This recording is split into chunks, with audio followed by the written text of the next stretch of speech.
Okay, good morning, everybody, or good afternoon, or good evening. For us in Europe, it's early morning. So welcome to the last meeting of our fourth editorial board meeting, the last day, sorry, of our first editorial board meeting. I quickly go through the agenda of the day so that you know what to expect.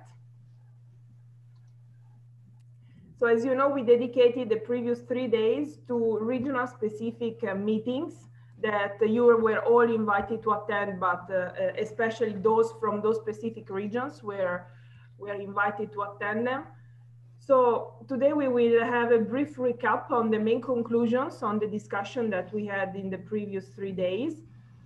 Then we will have an overview of the written and the picture contributions we received at present, and some updates on the preparation on the atlas from Arwin. Thereafter, we will close by looking at the way forward. No, so we said that we will have maybe more of these editorial board meetings during the course of the year, so that we can also better assign tasks and monitor the progresses on the writing of the atlas. So really, we close the day with the next steps in terms of preparation of the atlas. First thing, before to start, I would like to ask you to please turn all your cameras on, and we will take a group picture. We decided to do it today because all the 3 regions are together. So please turn on your camera, and Filippo, can you please take picture? Yes, can you please stop sharing your screen so you have a wider view? Thanks. So hold the camera on, please. Thanks. Big smile.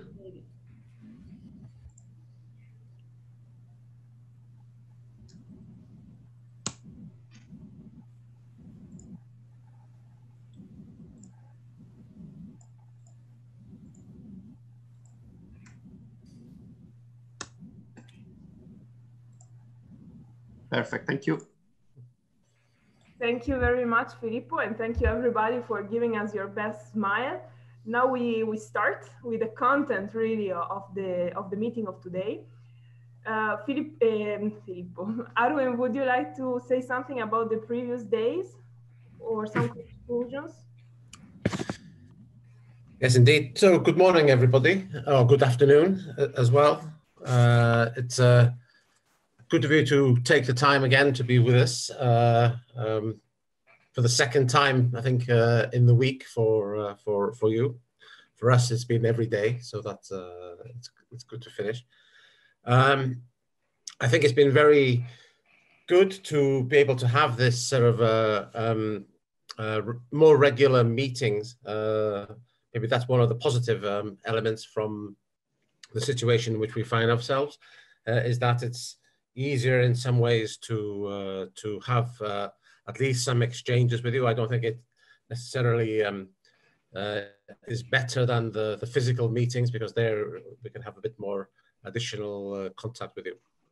So indeed, over the past few days, we've essentially replicated the same program with the 3 regions, where we've looked at the contributions from you in terms of the mapping. And I have to say that, and I hope that Kostya will be able to share the screen later on. I think we're very, very happy with the degree of contributions. We have, I would say, almost 70% coverage of the region, and maybe a little bit more. And we're aware also that many of you, or some of you, are still working on the, let's say, finalizing the mapping program. So that's, I think, very, very positive. And of course, one of the aspects that we will have at the end of this exercise, of course, is that we will have a brand new soil map for Asia.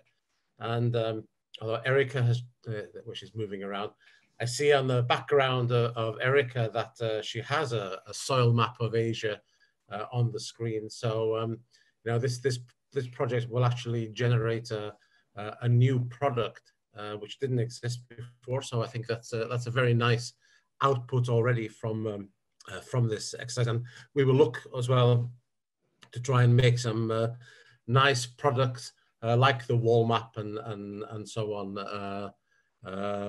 so that you can distribute these between your colleagues and your ministries and your connections. So I think there's some very nice elements that will come out of that. Actually, you see the new one behind me now. Yes, I can. Yes, it's very good. So indeed, thank you.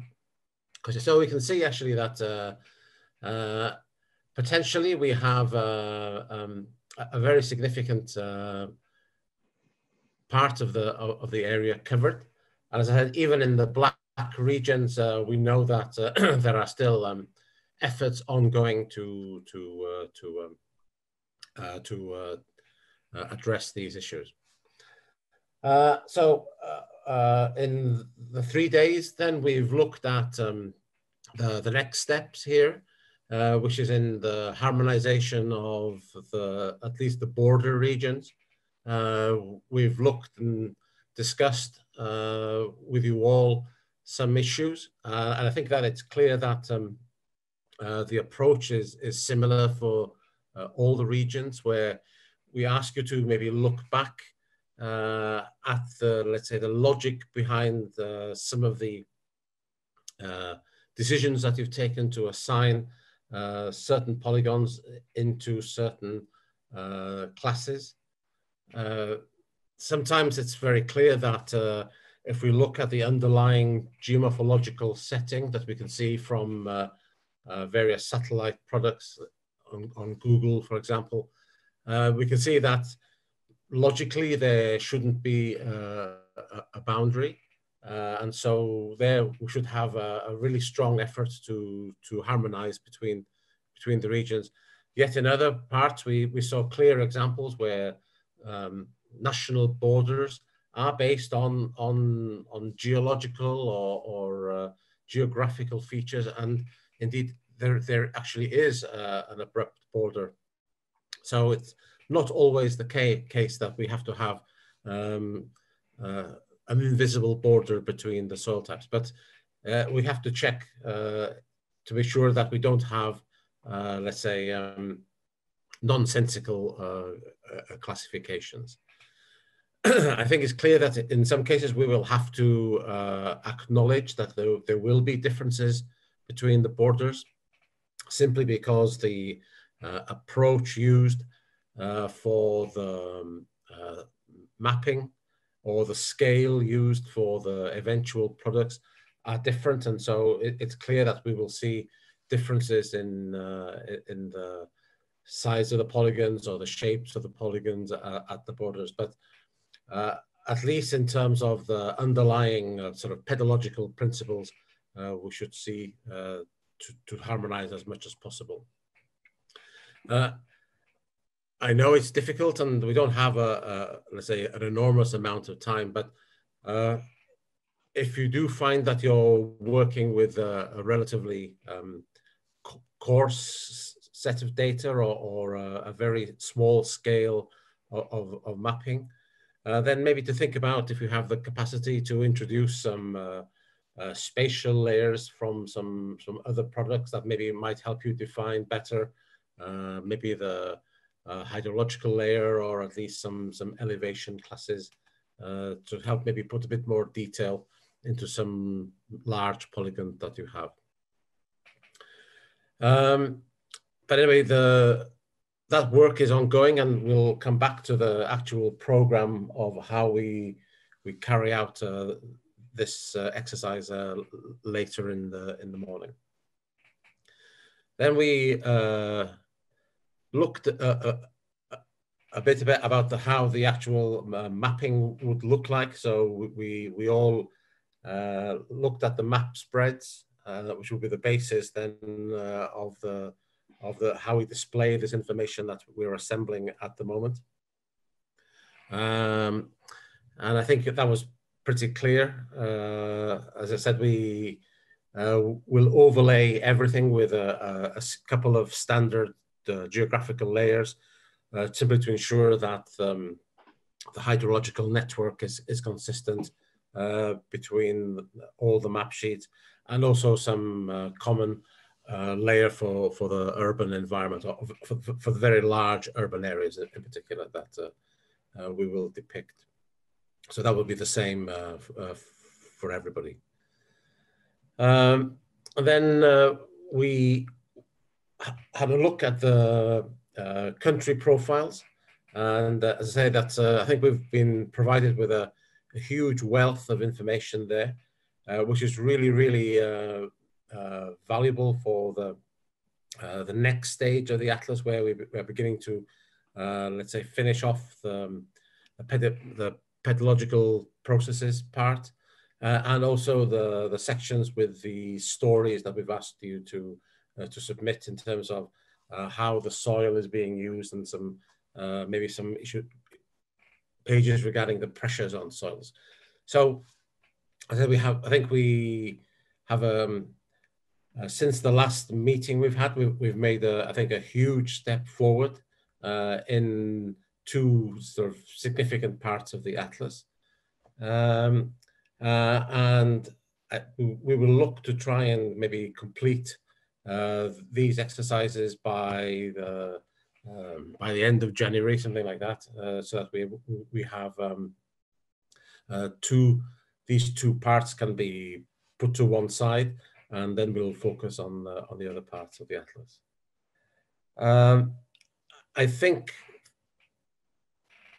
that for today, I would like to see if there's if anybody wants to raise any comments or reflections, maybe because they've been able to think about what was discussed during the meetings, or they've listened to maybe some of the other meetings with the regions to talk about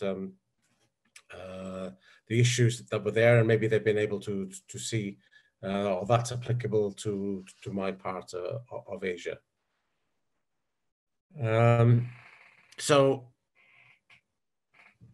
I don't know if, first of all, if Kostya, do you want to say a few additional words, maybe on the data, just some reflections? I see that you have some pink. Thank you, Arwin, and greeting to everyone. Yes, as Arwin pointed out, we received already most of the data that is necessary for compiling the atlas. We continue receiving the maps from some countries. We have received today the map of United Arab Emirates, and we're also working on the maps of Jordan and Yemen. And we also received confirmations from Lebanon, Afghanistan, and Pakistan that their map will be delivered soon. So we are very optimistic about the coverage we are having. For those countries that will not be able to provide national data, we will need to use some globally available data source, such as harmonized world soil database, to put them into the atlas. Overall, we have harmonizing all the maps we receive in terms of coordinate reference system, in terms of attributes and the names of reference soil groups and qualifiers. With that, we're generating the global layer that will subsequently be used for further processing and data harmonization between the countries. And if there are any more questions about the carbon contributions, then please, we can discuss now.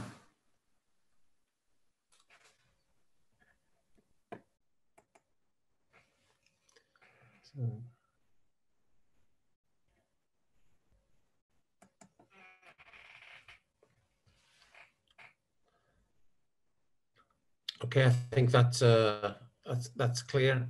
I mean, the other use of this data set, of course, is when we come to the section on the atlas which we call the soils of Asia, and for each of the WRB reference groups. We will have a small map that basically shows the distribution of each of these reference groups individually. And of course, that will be derived from this product as well. So that's another use for the data. I see that there are a few comments in the chat. Let me just, sorry, I have to make it bigger to read. So there's a comment from Pandy. Is it going to be a web-based version of the atlas and people will be able to download the country maps? I think that's a very good question. We haven't really discussed much about the final products yet, but that's something that we can definitely look into. I think increasingly it's good to have maybe a web version of the atlas. We have produced let's say e-publication versions of the atlas before, but I think it would be nice to have a web version. And if people are happy to for us to download this new derived layer, which simply shows the main soil types, I think that would be a very nice product to be able to disseminate. Yeah. So yes. Okay.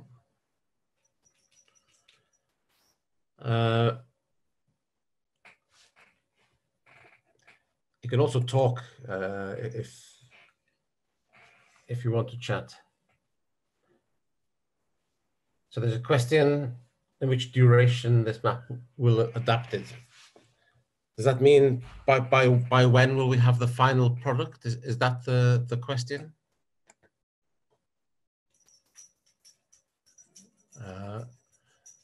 So we would like to complete the overall map by, I said, by towards the end of January. So then we can begin to reassemble the map spreads the drafts that were presented to you before. So we have to basically cut up the product and import it into the program that is used to make the map spreads.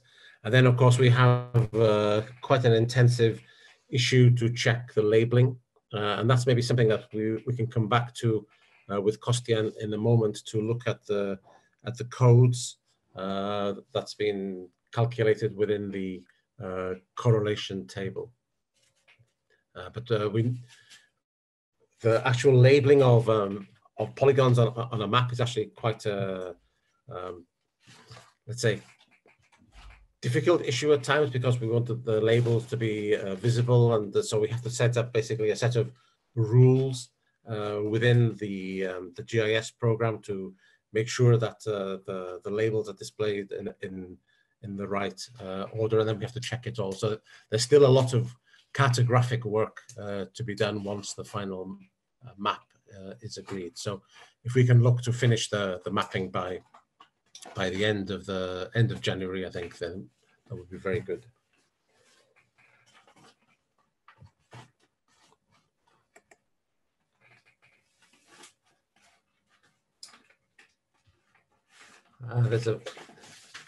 There's a question: is it possible to provide the soil economics, agricultural inputs, or GDP for each country in the atlas? Yes, we can put a table on the shared space that you can all enter the value into this, and then we can look to make a table or a graphic out of it. So my apologies, we have a very small new dog and it's eating one of my reports. Hang on a second.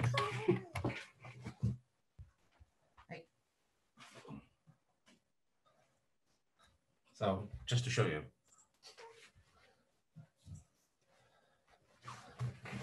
That's the perils of virtual meetings. So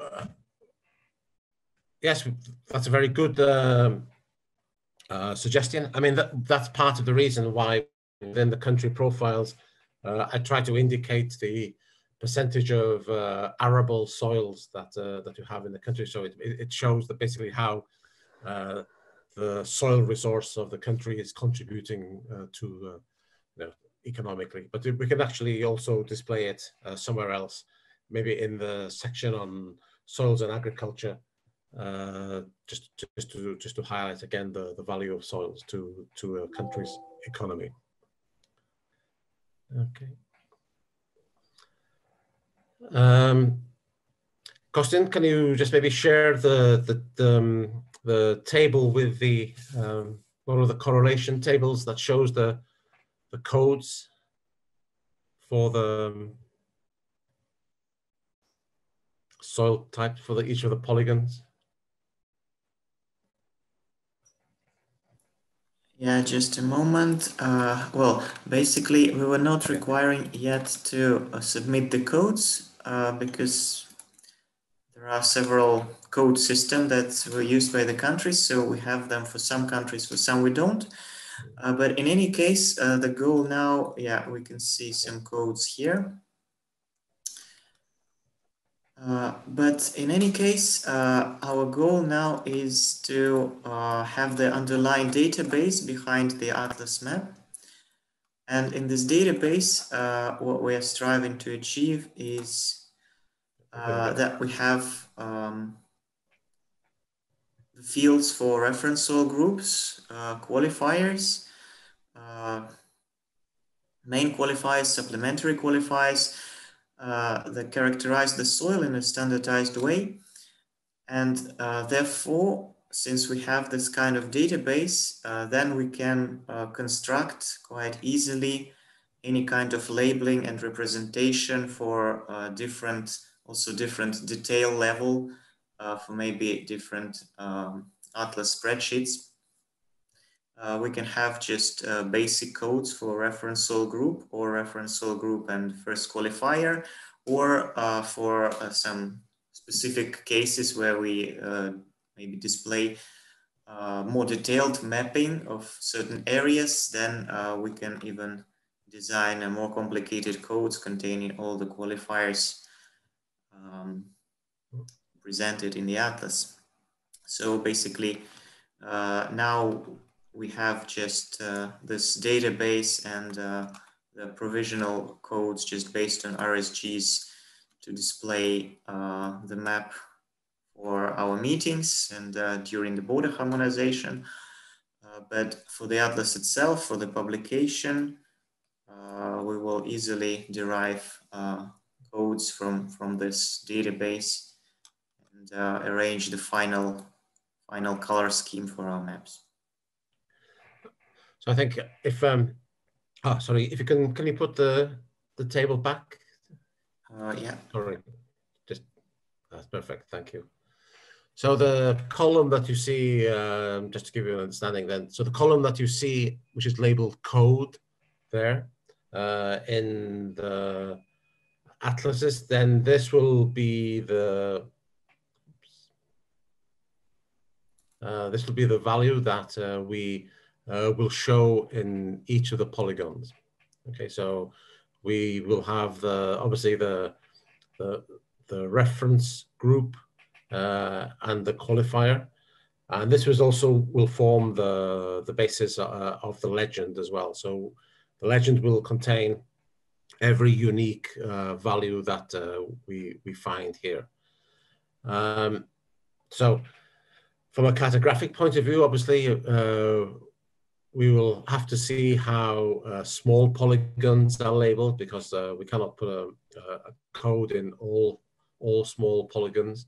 And also, if the code becomes overtly long, something like this, yes, we have to see how to represent these situations as well.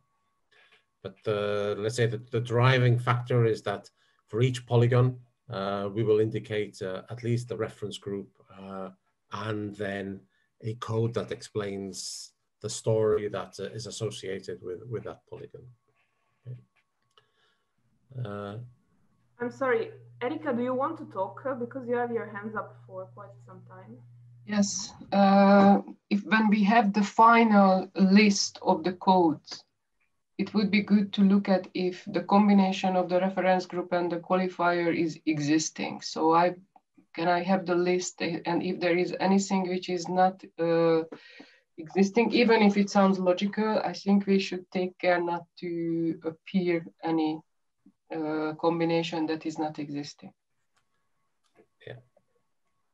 Well, sure. What I was saying actually that, okay, these codes that we have now in the table are provisional and coming from the contributions of the countries. But in the end, we will generate these codes from the reference soil groups and qualifiers that we have. So yes, absolutely. But some qualifiers may not be in combination with the reference group. So we have to take care of it and communicate it back to the country before we change. Oh, I see. You mean that we might need to change some qualifiers? Yes. Yeah. Sometimes you may have to change the combination because some are. We had an example on the other day, like a district agri-soil, which is not existing because it's a redundancy. Yeah, sure, we can have it. Okay. I mean, perhaps Costiana would be good already if it's, I think it's relatively straightforward to simply filter the codes, filter this table to at least produce a list of unique values. We can have a quick look through those just at this stage, really, to highlight some. Thank you. That's what I meant. Yeah, but thank you. Yeah, but sorry, Harvin and Erika, because here, as I said, in the code column, we have the codes that were received from some countries. So these are not all codes because many countries did not submit a code since we did not require the countries to submit a code. Yeah, but they have the combination. So the code is generated, but the generated code suggests what combination of the reference group and the qualifier is there. And sometimes such combination may not exist. Sorry? Yeah, so that's true, but those codes are not generated for more than half of the countries yet. Yeah, let's clarify. Actually, at the moment, we don't need the codes. What we need are the reference groups and the qualifiers. Right. So I would be happy to go through quickly and just pick out if there is any discrepancy and communicate it back to the country. Or to you, and you tell, and you communicate it to the country. Let me try. Yeah, it might take some time from me. Yeah. Or you just share the table, and then Erika can sort the qualifiers and the reference groups together. Yeah. So, thank you. Yeah, sure.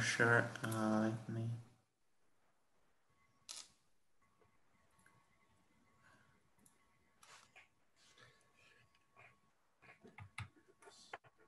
I mean, I don't know who will review, but it is just to avoid that Peter Schell would pick out some impossible combinations.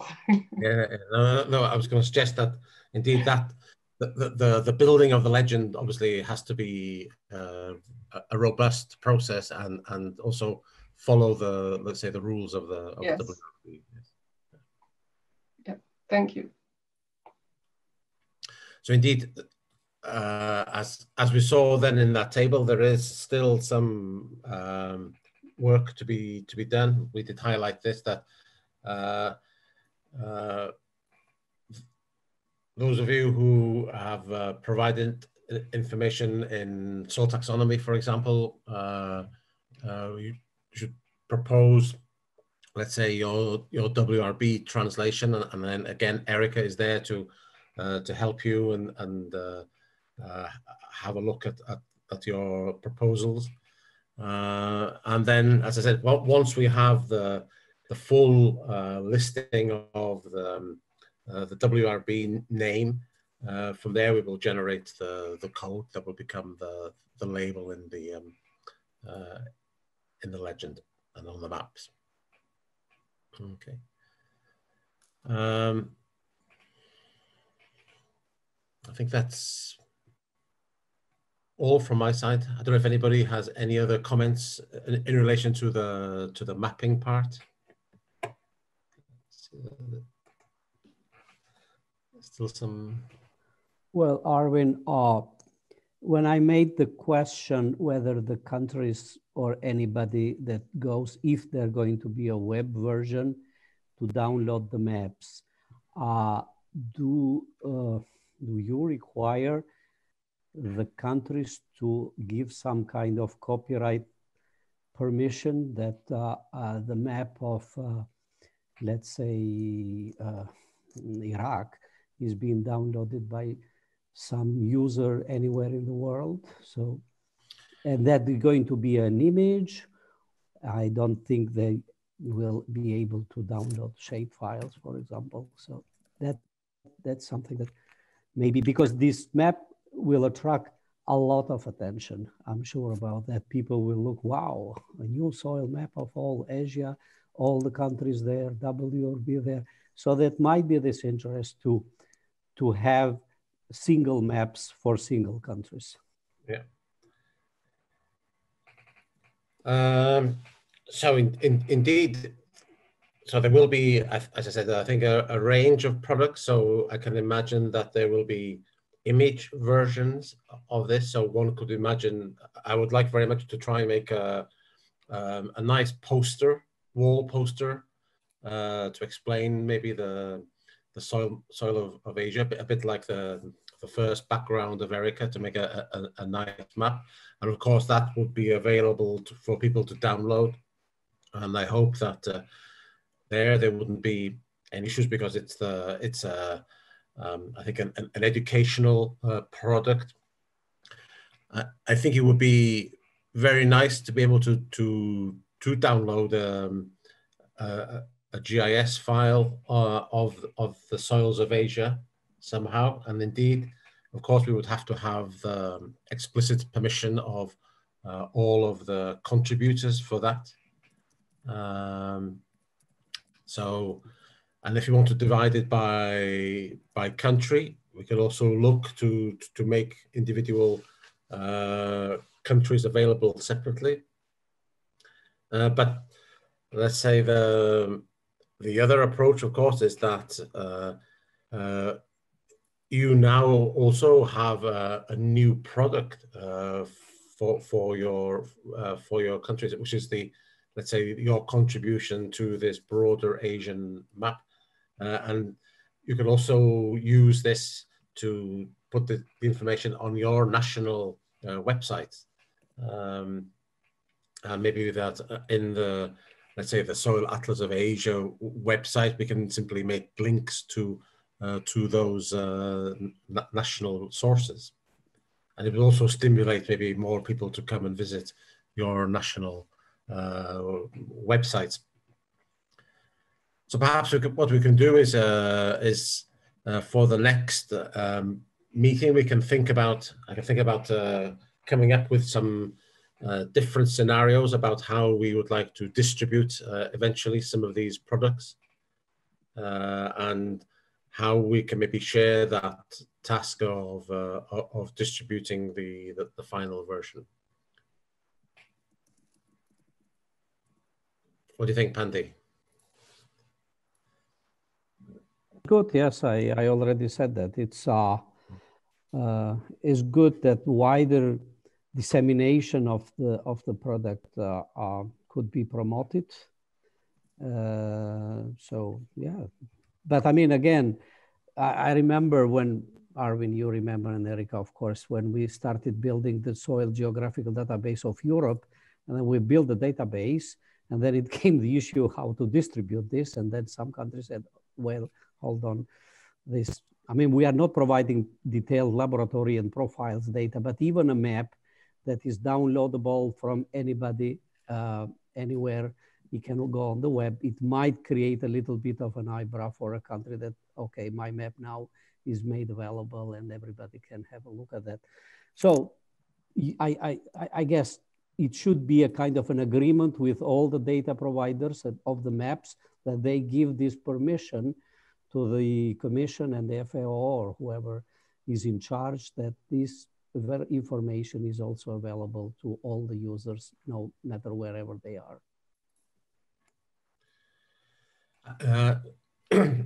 Maybe a model could be what's being used by FAO for the other global products that have been provided through the GSP process, in terms of I think of the carbon and the salinity map that was discussed yesterday. I mean, Lucrezia, is there a standard form that allows that countries provide their data and then it's disseminated as a global product? I think that Kostya is better suited to answer this question. Okay. Yes, there is a GSP data policy. That's the document that was approved by all the countries on the GSP plenary assembly. And it basically says that all the data that is provided to the GSP, the ownership of individual products that are provided by countries, they remain with their original owners. So their authorship is always respected. When the global layer, when the data is processed, the data that we receive from the countries, it is processed and it is merged into a global layer, then the global layer itself then belongs to the institution that publishes it. But in any case, any national contribution should be acknowledged and the authorship of the original data is clearly indicated. That's basically the idea of the GSP data policy.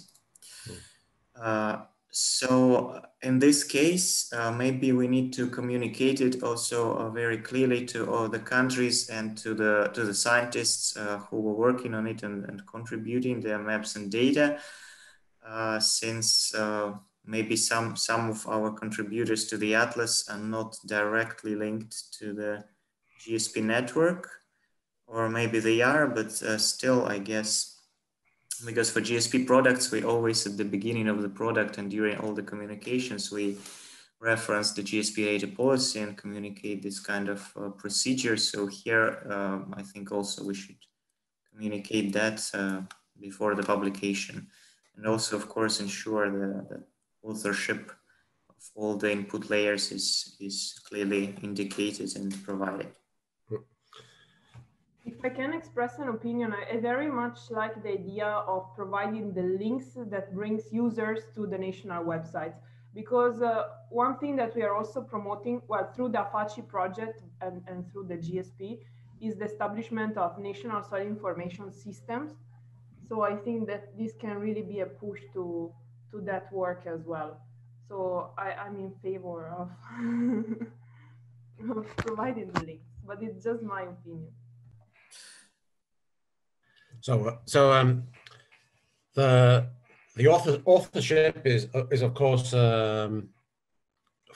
we fully support that, and actually when we were asking you to provide the country profiles, there is a template there to fill in to list all the contributing authors. So those of you who are let's say responsible for providing the map, please make it clear in this form who is the people who have contributed to the map.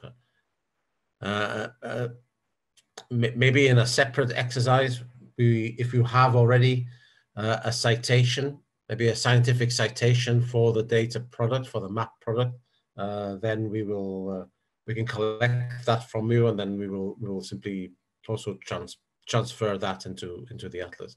But one of the pages in the end of the Atlas is indeed to help readers access, if they want, more information on the soils of their country or their region. And so we will put, let's say, the contact details, the website of where they should start looking. So if they find there again the map of the atlas from their for their country, then I think that's a very good step forward. So maybe an action, Lucrezia, is maybe to also to circulate the data policy for the GSP to all the contributors, so it's clear yeah, that the original data ownership stays with them. Let's say the whole product as a whole, and if there's any, let's say, forms or documentation that has to be completed for this to be happening. I remember we already had this kind of discussion some time ago in which we said that we should have asked permission for the use of data, maybe, or something like that. And this is something that links to the GSP, that actually the GSP would do link into the GSP soil data policy. I think we already discussed it, I don't remember what. But yes, I will send around the GSP soil data policy, and maybe I ask countries to confirm whether they agree on this or not. I think the I think the audience, we have a core let's say group of participants, but we also have people who change. So maybe it's not a bad policy to just to refresh this, to make sure that everybody is on the same page. Can I say something here? Sure. I can't see who. Hello. Hello. We can't hear you well, Em. You're very far away. Okay, because I'm using. Now you are listening to me? Perfect. You hear me now, yeah? Yes. I realize that in the system to upload the soil salinity map, there are some special entry for the copyright and license and copyright and ownership license, of the submitted data. We can use the same approach, the same entry, while submitting our national data. By the way, is there a system you are using to upload the soil map, or yeah, I shall send it by email? This is a second issue. But when I was uploading the national data for the soil salinity map, I realized that there is some entry point to highlight or to introduce the copyright and the institution, licensing issues, whatever related. Yeah, that's true. Just to confirm that right now, the maps for the Atlas, we are just using emails or uploading to Google Drive. We don't have the submission form yet for this Atlas. So you can just send it to us by email. But indeed, as I mentioned, in the other GSP products, we already have this system of clearly communicating all the data policy issues. And of course, we allow the countries to put restrictions on the use and their licenses, and also always encouraged to provide references. Here for the Atlas, we can also establish this kind of form. For now, because that is an editorial board, so we are still editing the layers, and none of the layers is actually final. We will still do some border harmonization, some bilateral work with the countries.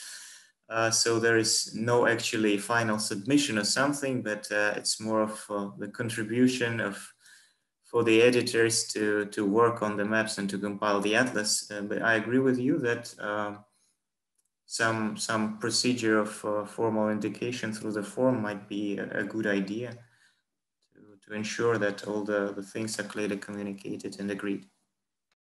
But Kostya, a question. So, because I thought that countries were sending you the maps and then eventually like you would send them back asking to do some changes, or if changes are minor, you were doing them yourself also in terms of harmonization of borders or so. But now you're saying that basically countries should resubmit the maps? No, I'm not saying that anybody should resubmit the maps. I'm saying that maybe we should just put up a form to see if everybody agrees with standard conditions of the GSP data policy, and also maybe we can do it on the later stages when we're closer to publication of the atlas of the data. That's because we are now discussing the issues of publication. So we will need to see how we are publishing data, if we are even publishing it online or not. Yeah, because the main product here is an atlas. But if we are, then we should clearly communicate under what license the global product is available, and we should get the consent from the countries by the forum. But for the maps itself, I suggest that we continue just the way we are doing now, that some technical processing we do here, and we already harmonized the input maps into the global layer that we can also separate for the countries. But now what we need to do is border harmonization. So we will work now individual with some small groups of countries who will be harmonizing their borders. So that we will do just without any forms, just in the same way we've been doing. Then when it comes closer to publishing, then we just can have a form to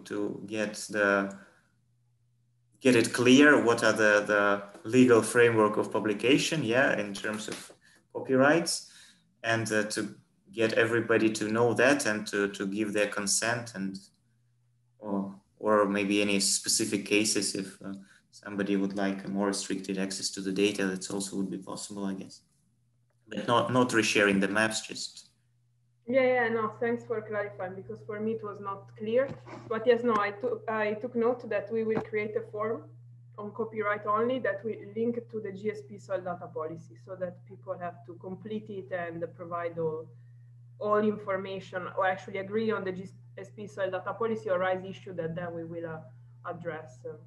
Yeah, it will also help to better have all the inputs related to the authors that we will eventually need for the publication, because of course we have also that in the country profiles and our communication network, but it will be useful also to have all this information structured in one place to make sure that all attributions are done properly and correctly and everybody is acknowledged.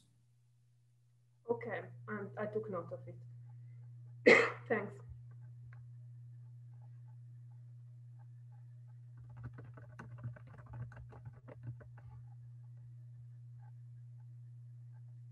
Arwin, we cannot hear you.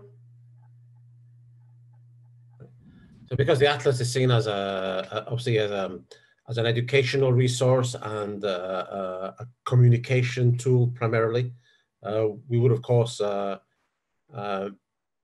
like to have as much dissemination of the material as possible, and of course we recognize the fact that people who contribute images, for example, photographs, are the owners and the source of all the material that we use in the atlas will be acknowledged. We would eventually like to disseminate the atlas under sort of a simple Creative Commons license or something like this, so that people can freely use the material. Then, of course, if you don't want your material to be done that way, then that can also be indicated on the final product. So this is something maybe to think about in terms of the material that you're sending. And okay, maybe now we don't necessarily need to think about this because it's not clear, because we can't obviously use all the material that's sent to us. But when we have, let's say, the more advanced drafts, you will be able to say on which conditions, excuse me, you are happy to make your material available. Okay. So I think that's a very good discussion, triggered by a remark from Pandi, but I think it's very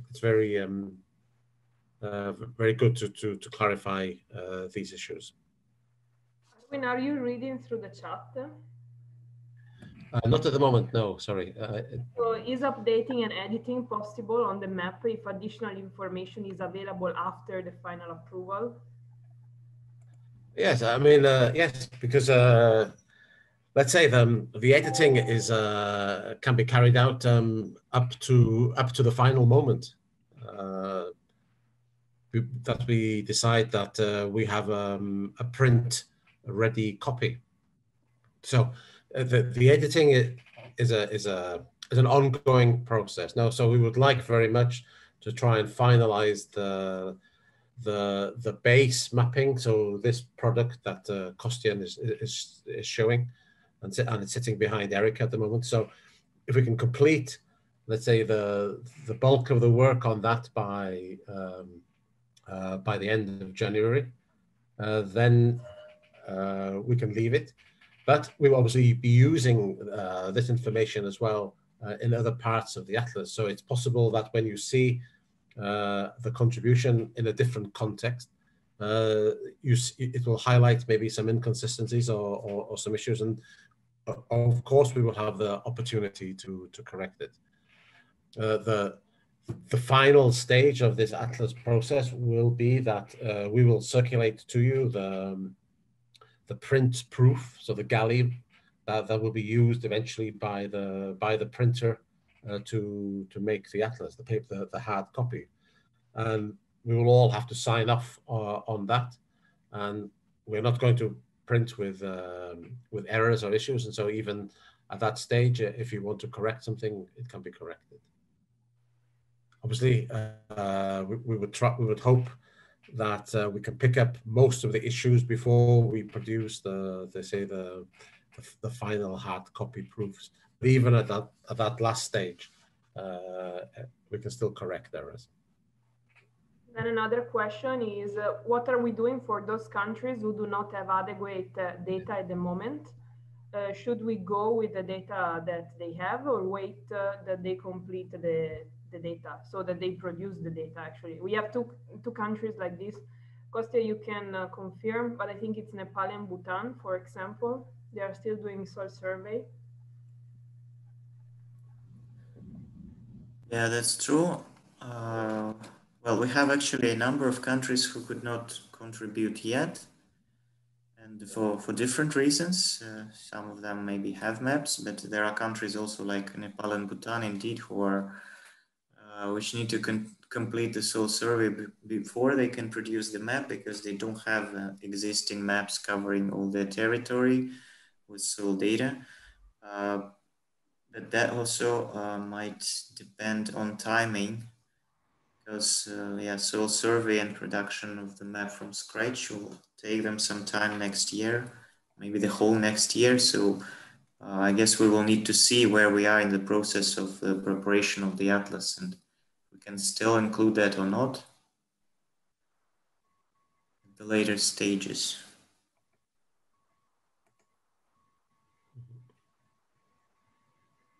Okay, so same answer as per the previous question.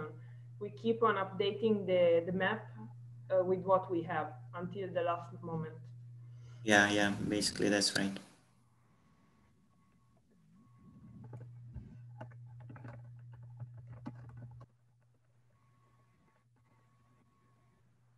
Okay. So I will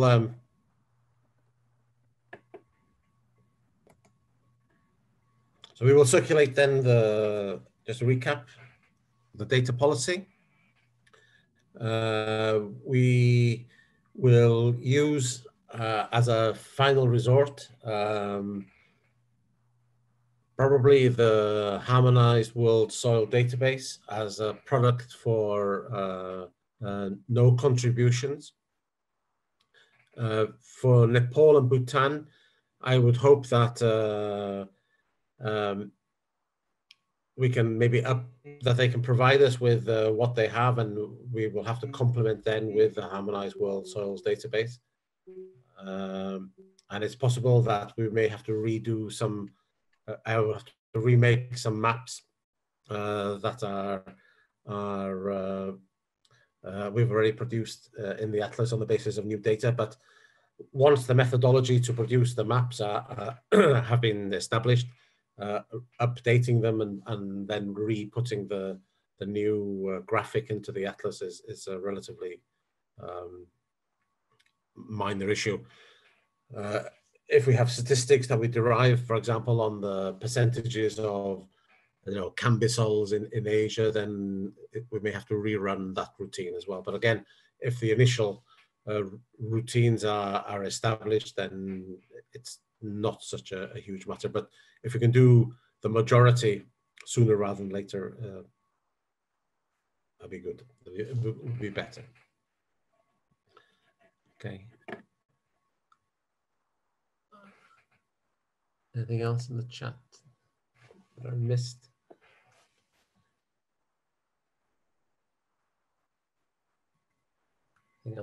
So they're coming about, I think, analytical data.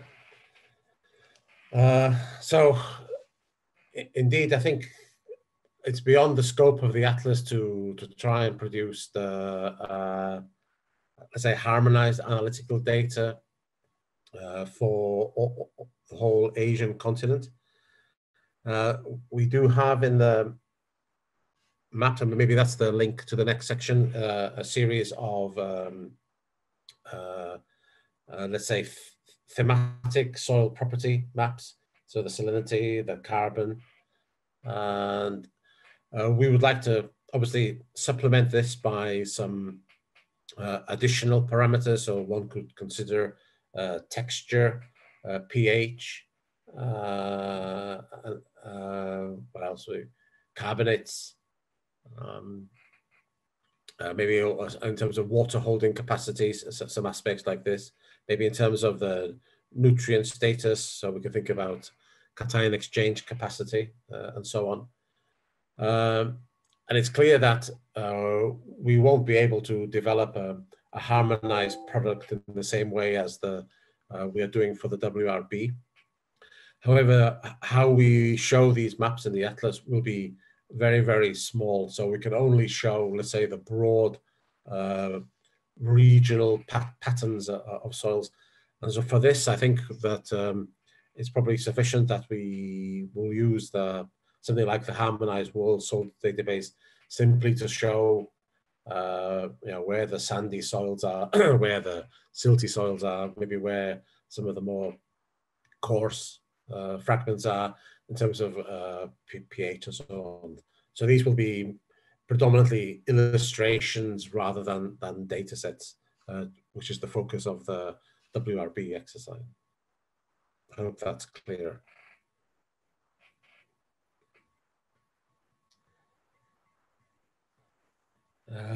Representative profile data. Again, we will show examples. So in the section on the soils of Asia, we will show a profile picture for each of these of the reference groups. In the past, we had an example where we described in detail one profile so that people can understand how the WRB classification is carried out. So there was one or two contrasting profiles to show that on the basis of the physical and chemical characteristics of these horizons, one could arrive at this classification for that profile. We have to see about if we go further than that, but maybe that we can discuss that in the next sections of the Atlas. Of course, it's something for you to consider that, if at the end of the day when we put the web version of the atlas online and we do link to your website, then of course you can then maybe use that as an opportunity then to represent the soil information that you have for your country. Some of you have already quite a well-developed soil information website, but maybe the product from the atlas can also help you to others to spur you on to make your information available in a maybe more user-friendly manner.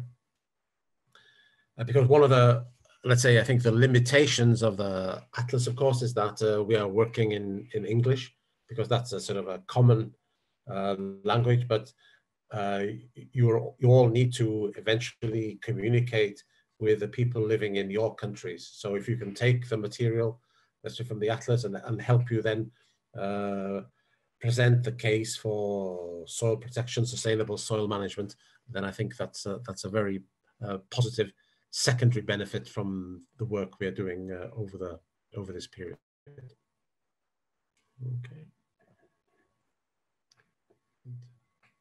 But we can talk about maybe in a subsequent meeting towards the end of the atlas process, maybe how we want to come together to maybe have a consistent and concerted dissemination program of the atlas and the various information and materials that's within it. Good. Any other comments or questions that people want to raise at this stage in terms of the mapping? I think we've covered that quite extensively. Okay.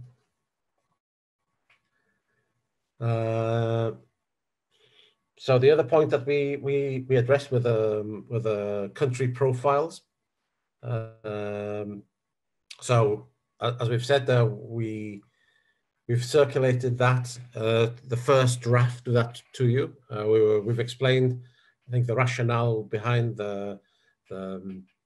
in many cases the quite heavy editing that we had to carry out because of space restrictions and also in terms of consistency. But as you've already done in many cases, please feel free to come back to us with your comments and suggestions. We can give you 1 or 2 weeks more to look at this.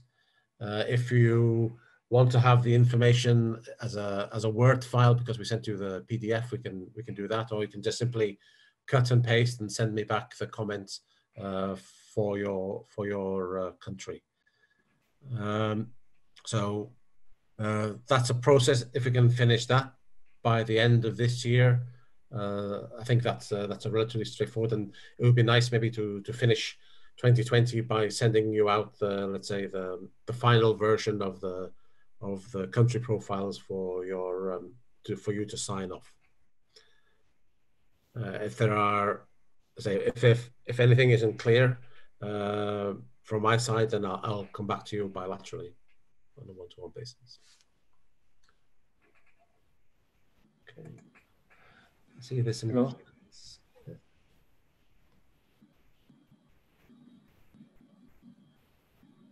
Hello, Arvin, can I ask a question? Yeah, sure. Yeah. Okay. Thank you. About the mapping. Okay.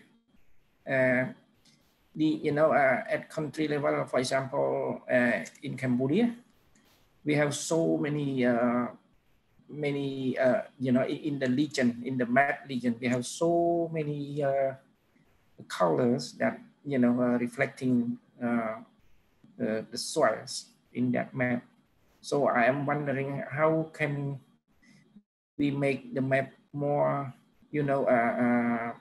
useful for use at the country level in terms of, like the region, like having less map region, so that we can identify the soil much more, clearly by looking at the map, So you get my point? Thank you. So just to clarify, is this the map that you've sent to Kostya? Yes, that's right. Yeah. Okay. Then, to be honest, I haven't looked in detail at all the country maps yet at the scale at which we want to work.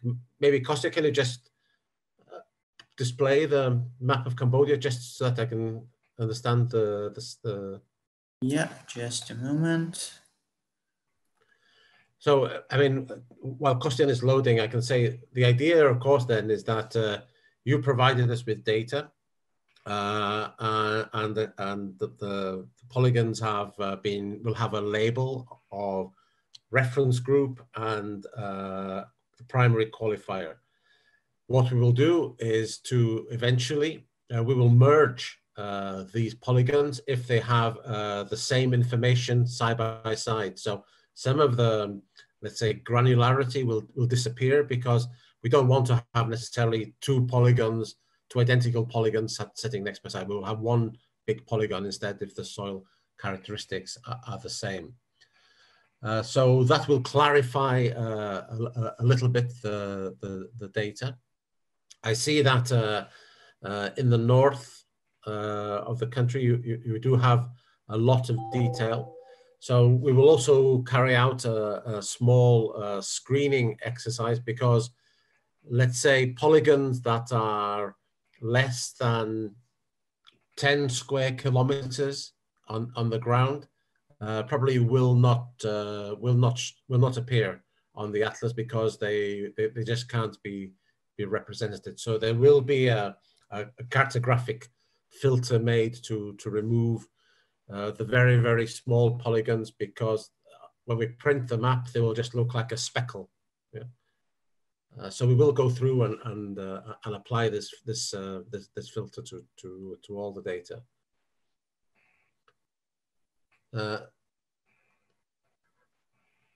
So I think, okay, there. I don't think there it looks too bad at all. Actually, when we look at the what sort of scale are you showing that, Kostya? I don't know if I can't see a scale currently. Okay, Scale. it's like 3 million. Yeah.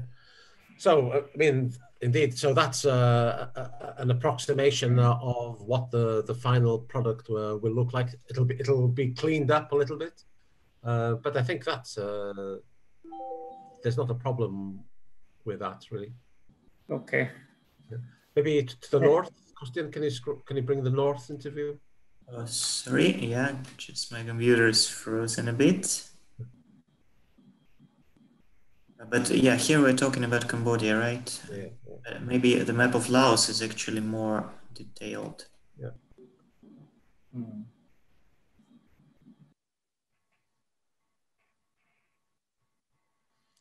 Yeah, if we move to Laos, then the map has more detail. So for Cambodia, I don't see a problem at all. I think the map looks very good. So for Laos, though, we will have to see how maybe to clean up some of the information there, but also maintaining the fact that there is a very detailed data set for Laos, but we have to we don't also necessarily want to have data that we can't show on the map spread.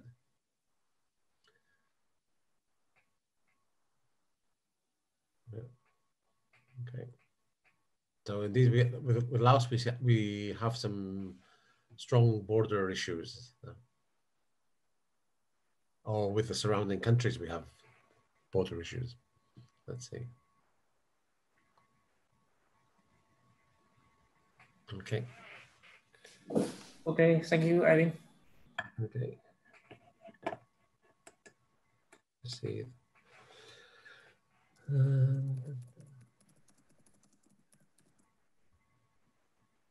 So there's a comment about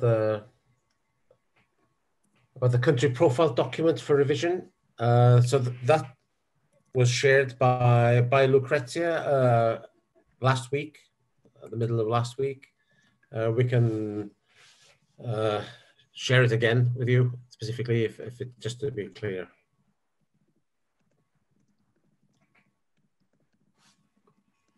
Okay.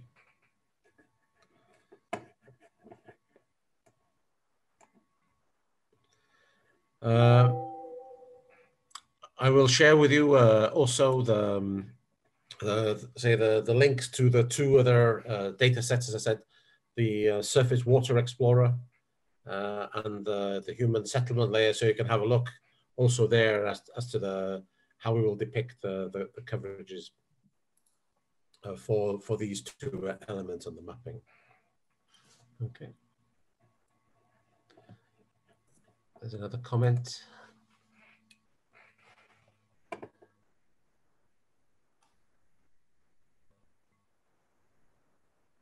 Suggestion for border issues is leaving it as it is, impossible to harmonize.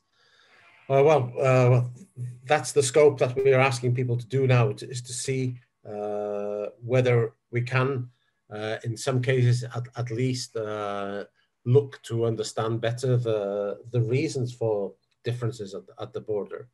And I agree that in some cases we will never be able to harmonize. And then in some cases, as I said at the beginning, there is no need either to harmonize because they are reflecting actual differences. But we should be able to explain to the reader why we have abrupt boundaries being shown on the map. And especially, as the discussion was over the last few days, if the underlying geomorphological setting is consistent. Yeah, I think if we do have marked topographical differences at a border, then it's clear we would expect to see soil types. But we were looking in all 3 days where from the satellite imagery, it appears that there is, let's say, no real major change in the landscape. So one would imagine, therefore, that the soils would be similar or the same. But we will work through these bilaterally. For Mongolia, yeah, is it possible to share near country border soil shapes? I think it's good to match and merge polygons. Indeed, that's the approach. So if I'm correct, Christian, the product that you've been showing people today is a shape file on the share folder, yes, which people eventually can download, no? Yeah, it is a shapefile. We can share this folder with everyone. I'm not sure that it's shared with everyone right now, but we can certainly do that. Also for border harmonization for bilateral meetings, maybe it will sometimes be more convenient to not use the whole global layer, but to use just 2 countries that we're talking about. So for that purpose, we have also the country layers clipped from the harmonized border with the same identifiers, so that for each border harmonization session, we can also specifically share the country set question so that they can easily download those polygons and work on the data. Okay, that's very good. Yeah, so that's clear. So actually, with that in mind, we identified, let's say, a program for the next steps in the harmonized border work. Lucrezia, do you want to sort of just remind us then of the main dates that we agreed for that?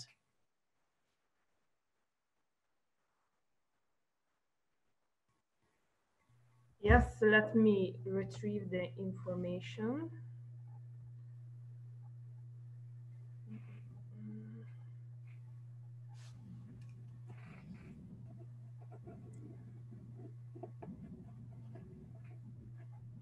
So we said that we need to get the missing data file by 14 December.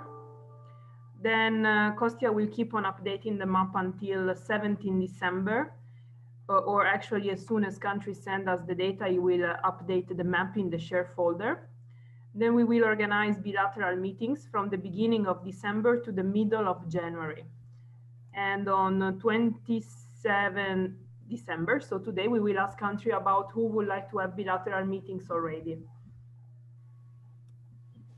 So maybe we can ask participants if they are available to have a bilateral meeting on the harmonization of borders already, like in the coming weeks. Yeah. Maybe let me share my screen so that you have this on screen.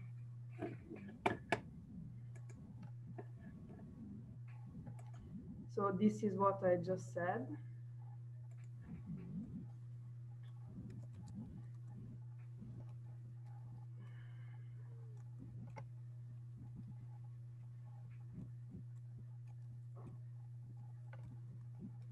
So who would like to have bilateral meetings already?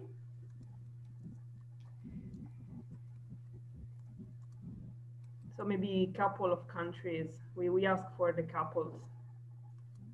Like, I don't know, Thailand and Myanmar.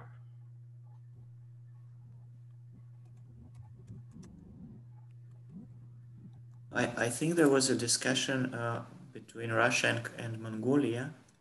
There was an interest to work on it from both sides.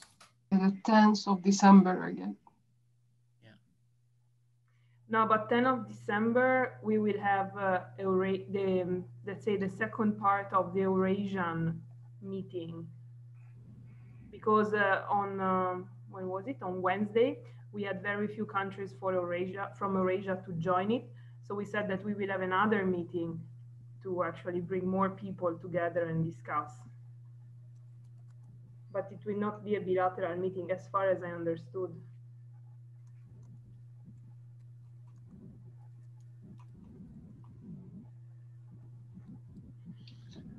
But if it's helpful, perhaps we can also ask if other countries are available. We can also put an open invitation to, again, those who want to join, they can join, you know, on the adjacent countries.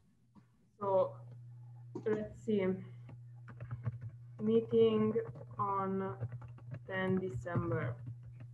Again, this will be on harmonization of border.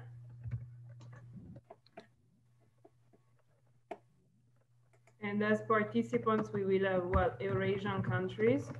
And who else would like to join this meeting?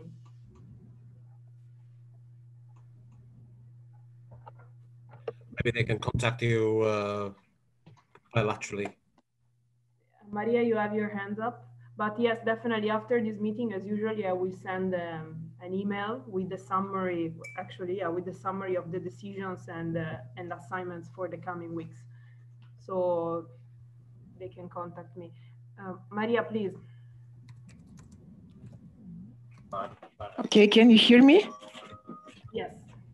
Okay, so about this meeting on the 10th of December, so as far as I can see, we can have a discussion between the borders of Russia and Mongolia and China.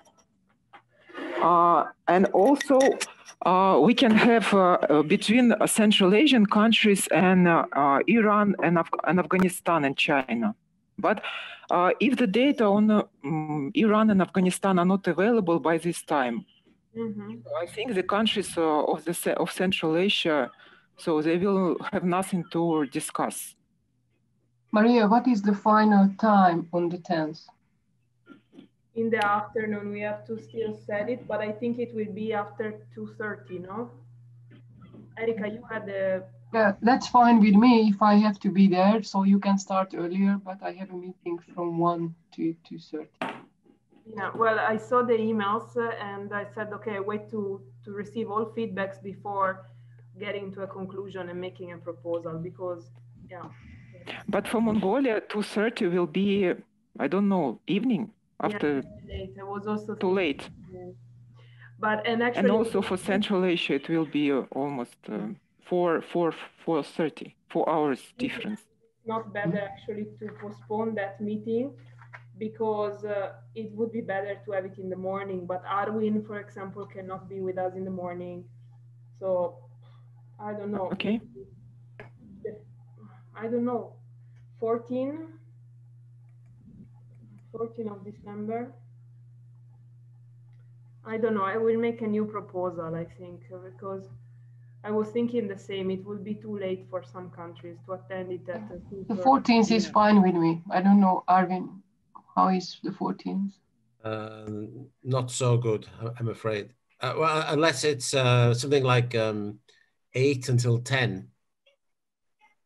We can have it early in the morning, because on that day I also have another meeting that starts middle in the morning.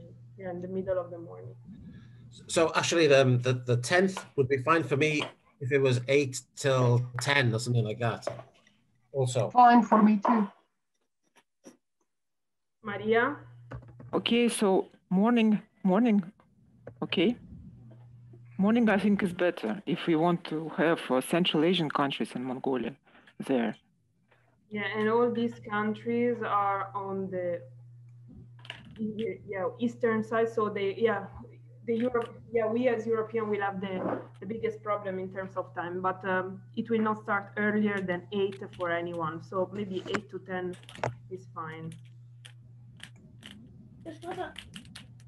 Of course, like we mentioned, Mongolia, China, Iran, Afghanistan, participants in this meeting from these countries can also comment on the day and time of the proposed meeting. Yeah, I think maybe we should discuss it separately in the email exchange. I will follow up by email. Yeah, okay.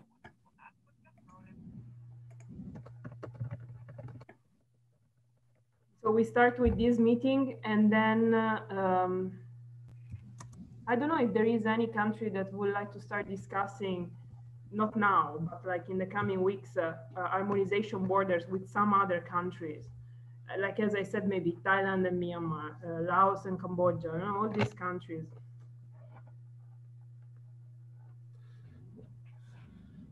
So I think that all countries that where we discussed some border issues should now start to prepare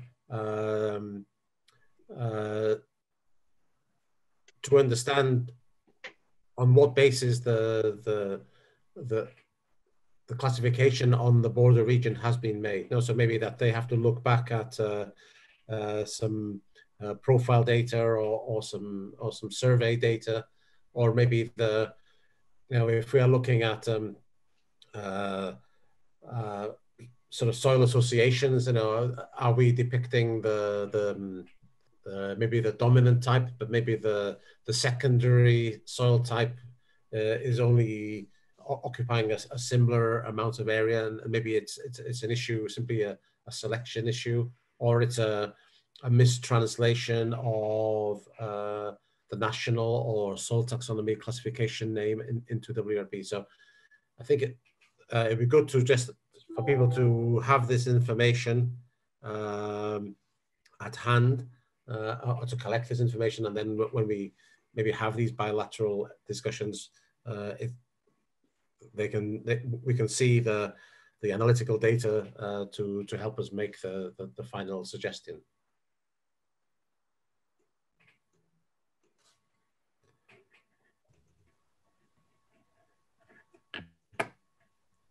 Yeah, please, can I add something for Syria? Sure, please go ahead. Yes, as we discussed yesterday, there was some issues on the borders between us and Turkey, as I remember. And there are another problem because some of our neighbors didn't finalize their maps. So if you can provide us with the final version for the Syrian map with our neighbors, we can find the differences and work on that before the final meeting, please. Yeah. Good idea. Kostya, can we do it? Yeah, we can provide. Okay, after this meeting, we will be sharing with you that merged layer that we have, and also the cropped country layers from that merged layer, so that you can download your country and your neighboring countries, of course, those countries that we have. Okay, and as the maps are coming, this will be online resource on Google Drive that we will be updating as the new maps are coming. So we can provide immediately the maps we have. For your neighbors that we don't have yet, we will be adding them as soon as we get them. Yeah, because as we saw yesterday, there were some maps not finished yet. So as fast as you provide the final map with us, we can work on the differences and we can find some solutions for the borders, please. Yeah, sure. This information will be shared with you. Yeah, thanks a lot.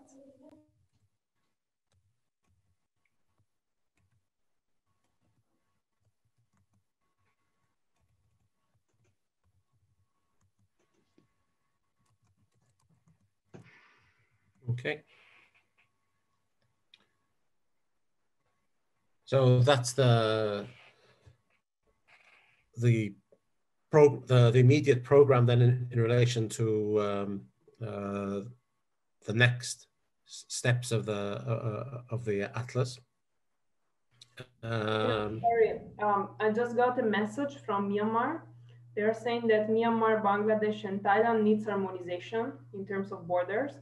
And in this case, Myanmar would like to propose the 11th of December, that is Friday morning, to meet with these countries and with us to do the harmonization. Just a second.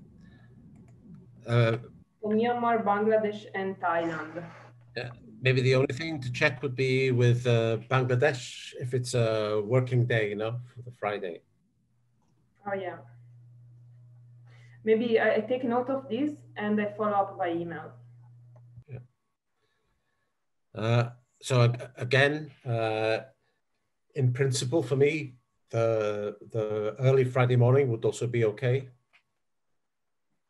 I'd be happy to sort of join there, but I think the issue will be on the colleagues from Bangladesh.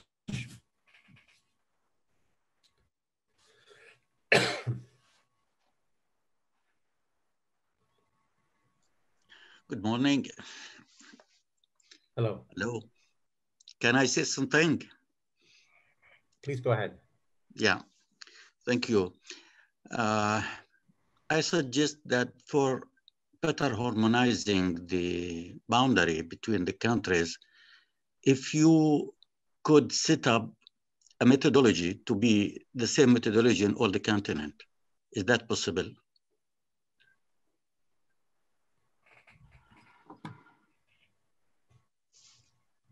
A method. So I think maybe we can think about a methodology. Let me think out loud. So I'm thinking out loud now. So I don't know if we can define a methodology, but we can maybe outline some guidance steps for how people should proceed. In as much as I said that where there are discrepancies, to first check the geomorphological context. If there's no obvious geomorphological reason for the difference, then to understand on what basis the classification has been made on both sides, and then that's then the basis for further discussion. Because it may be that, as I said, there are some very simple reasons as to why we get these differences. So I take your point. I think it's a very good suggestion to make. So maybe what we can do is to draw up, as I said, a set of steps to follow, and then these can be applied. I think, unfortunately, it will only be when people go down to the underlying source information can they see what the problem is. But I take your point that perhaps we can ask people to follow at least a certain set of steps and then understand at what level the issue lies. Because, as I said, it may be that it's a simple mistranslation of another classification name. first of all. So yeah, I take note of that, and we'll try to circulate something in the coming days on that methodology. Very good. Thank you very much.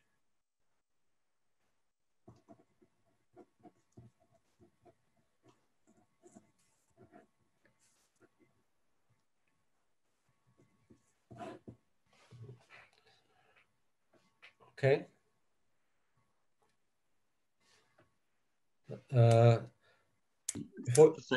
Thank you. I was for yesterday. I'm sorry because the internet connection was so bad, and I was being engaged with the other meeting.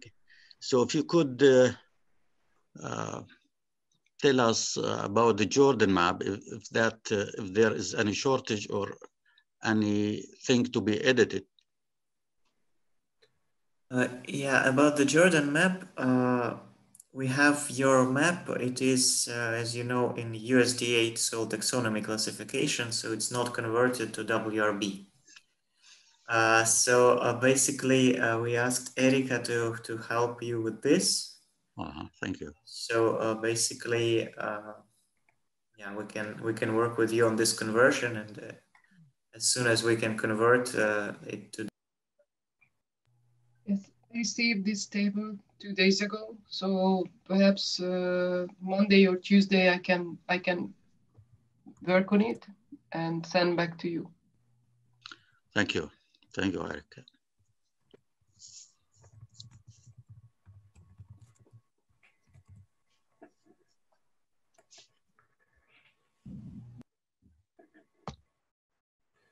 Okay. So maybe before we move on to let's say the medium-term plan for the atlas, Lucrezia or Erica or Kostian, are there sort of any final observations or from anybody on the mapping part? I'm fine for the mapping part. I will follow up on the bilateral meeting by emails, and that's it. And then Kostya, we share the final map with everybody so they can check the borders. And then I don't know. Yeah, I wouldn't call it final map. I would call it joint map. So, and then I mean, I think in January, if we don't have, let's say, if we are still missing inputs, then we will simply fill the black holes that we currently have with a harmonized world soil map, and then we'll work then on that product. Excuse me. Yeah. I have sent the new soil maps in WRB, the shape files, by email. Okay, I hope you will integrate and replace with that of the old map provided by the Ministry of Agriculture. Okay. Yes, thank you very much. We received the maps. I see you sent several ones at different scales, so I guess yes, we'll select two of them. Yes, yes, okay. Two. Thank you very much. Okay, okay. Thank you, thank you. Okay. Lucrezia, Erica, anything? Not on my part. Okay. I think that we can move to the overview of the written and picture contributions we received. There's just a comment from Pandy, I see. Geofolly landscape features, yes, yeah. Indeed, that's geomorphology, landscape features, and recent soil data on both sides of the borders are needed. So that's yeah, reinforcing the message. Good. So yeah, let's move on then to the pictures and things. So let me share my screen. So this is an You can see my screen already? Yes, we can see.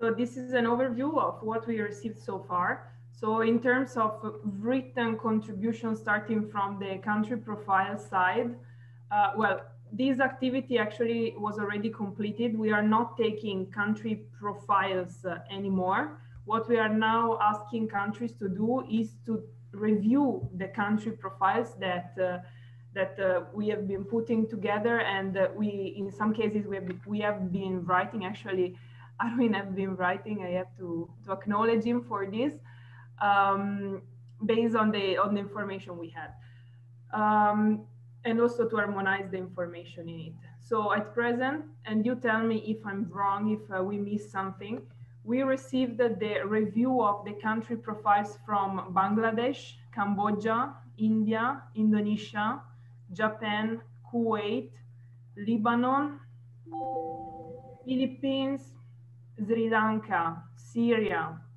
United Arab Emirates, and Pandi. Yemen actually just sent us the country profile, but not the review of the country profile. This was sent this week. So as mentioned, we are not at the stage of collecting country profiles anymore, but to review what we put in the atlas already. So I would like to, first of all, please tell me if I missed some country, if you send us a feedback and I did not report it. And then I would like to ask all countries that I did not call now to please send us their review of their country profile. In terms of stories, we received the stories from Afghanistan, Armenia, Bangladesh, India, Japan, Iraq, Kuwait, Lebanon, Mongolia, Myanmar, Nepal, Pakistan, South Korea, Syria, United Arab Emirates. So, Arwin, how would you like to move in terms of stories? Are you already putting them in the final layout of the atlas? No, not yet. No, not yet. So, indeed, the next stage of the atlas. Let me just get my notes.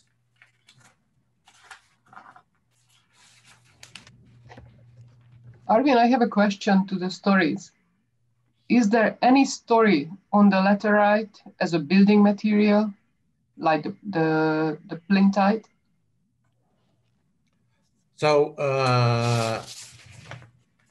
it's in relation to the stories per se. I haven't really looked at this material yet.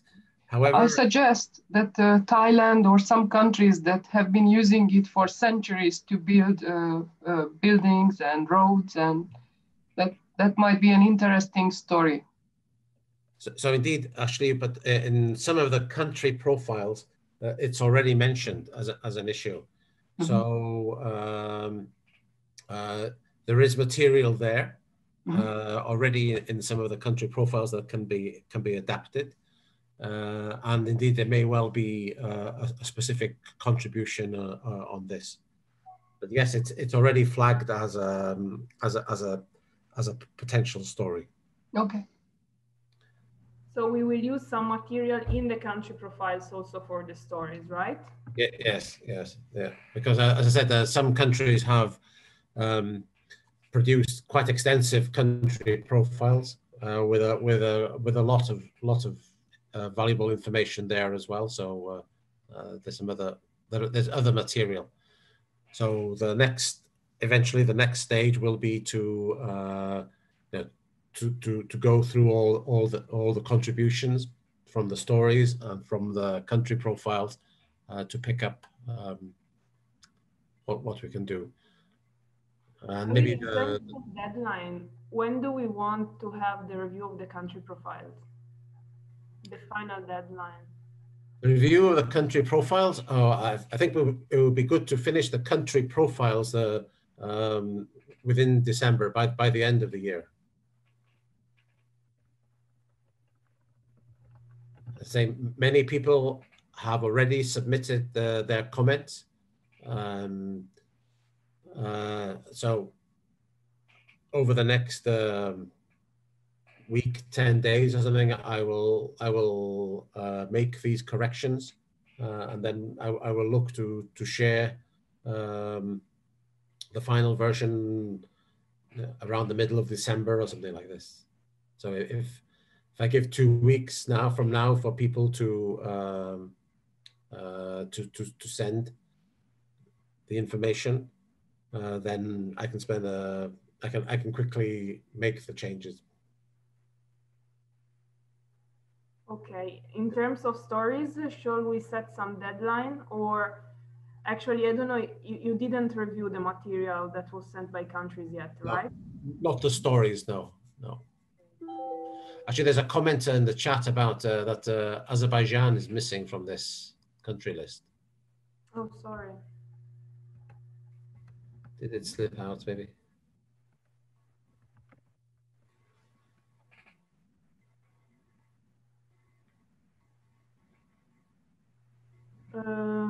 But shall we set some deadline for this, or this is something we will discuss at the next meeting? So maybe we focus now on maps and country profiles, and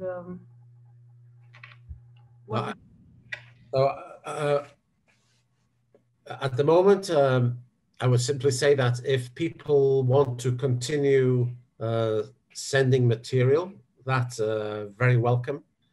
But perhaps we can, let's say, already set the next meeting then to review this information. And what we can do is that, let's say that sometime in January, I will have reviewed the material that we have, and will make a listing of the suggested topics for the stories.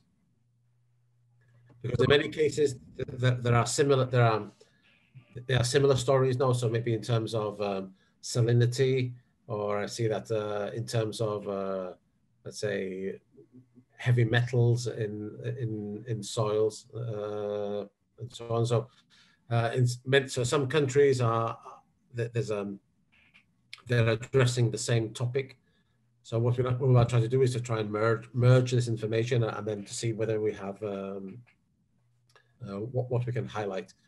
Also, some of the stories may end up being the basis of let's say the pages within the atlas themselves. No, or maybe the information is more relevant to the section on soil forming processes or whatever. So I just have to go through and understand better what the material finally is. But if people want to continue to upload, then that's also fine.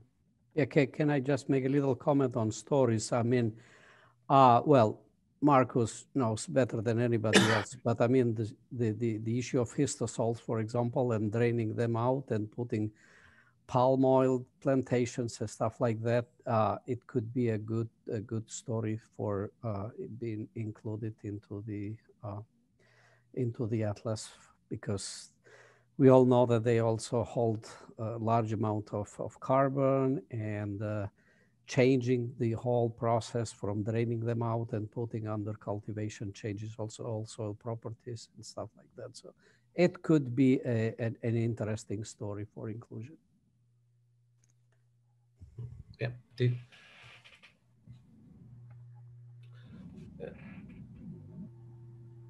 Also some the good examples of good practices as well. That's that's also very important.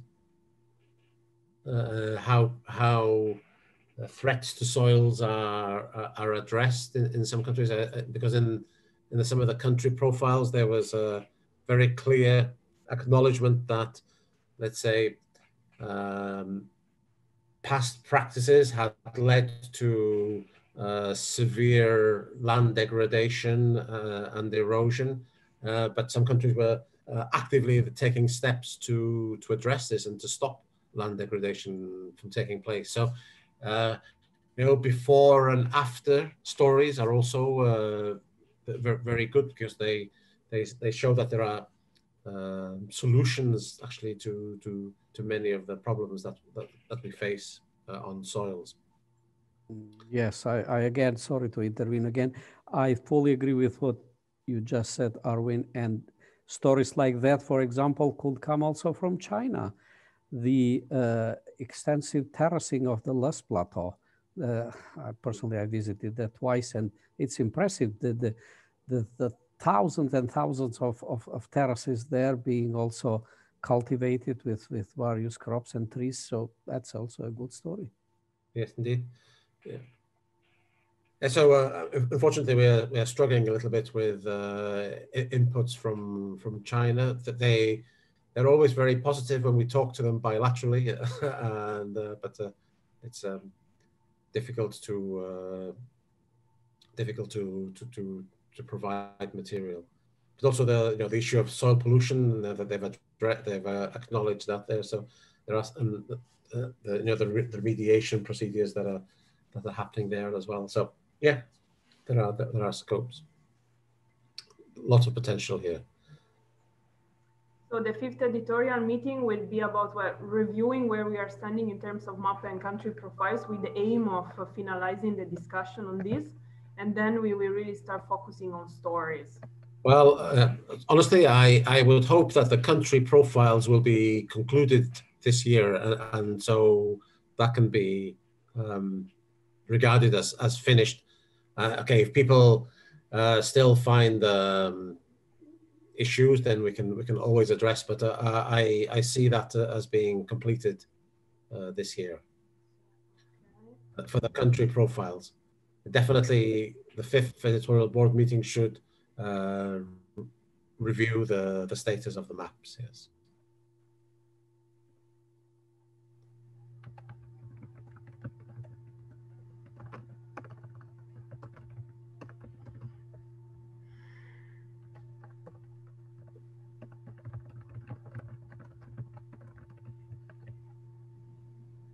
Okay, and then focus on stories. Then another thing I have here are pictures.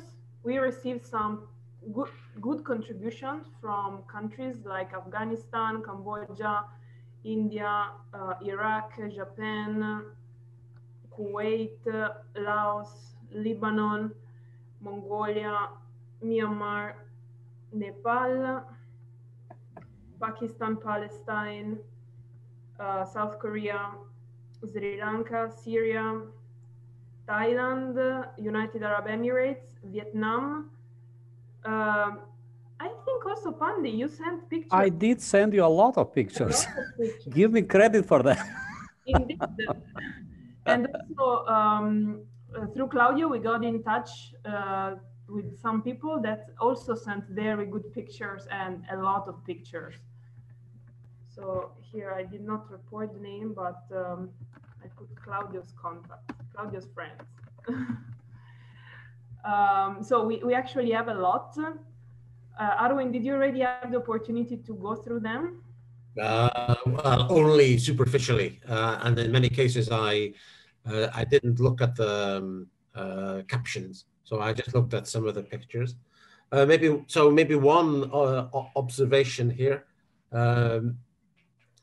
When we send when you send profile pictures, it's very good if we can have the face of the profile in full illumination. Sometimes we see that there's a shadow falling across the face of the profile, which makes it a little bit difficult to use. Also, if the top of the profile can show a little bit of the landscape, that's also good, because we can make the link then into the land use, or maybe the general environment. I also haven't checked let's say the pictures in terms of resolution, because that will be another issue that we will have to look at, and also in terms of whether the picture is in focus. Very often that becomes very evident when you're printing at at very high quality, like we will do for the atlas. So there's a number of steps, but we will go through these issues.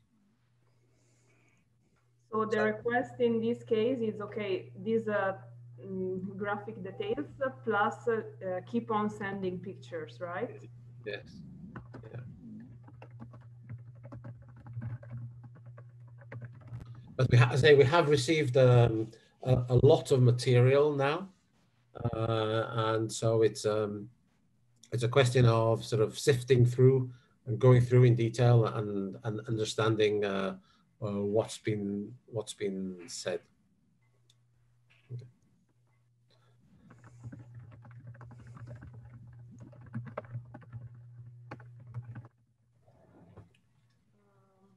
So for the next, let's say, editorial board meeting as well, I would like, if possible, that I prepare the section on the soil forming processes. Okay, so that's the pedogenic part of the atlas, which I think a lot of people here have experience with. And then we have this big section on the soils of Asia, where we describe, let's say, explain what soil classification is, some explanation of soil mapping, what is the WRB, and then let's say this section where we show the typical landscapes and the profiles and the extent of each of the main reference groups. So I think if we can have these two sections well developed, and then in addition to that, I will provide, let's say, my take on the possible topics of the stories that have been presented. Okay, so that's. So at the next meeting, we focus on stories and soil forming processes. Yes, and the soils of Asia chapter.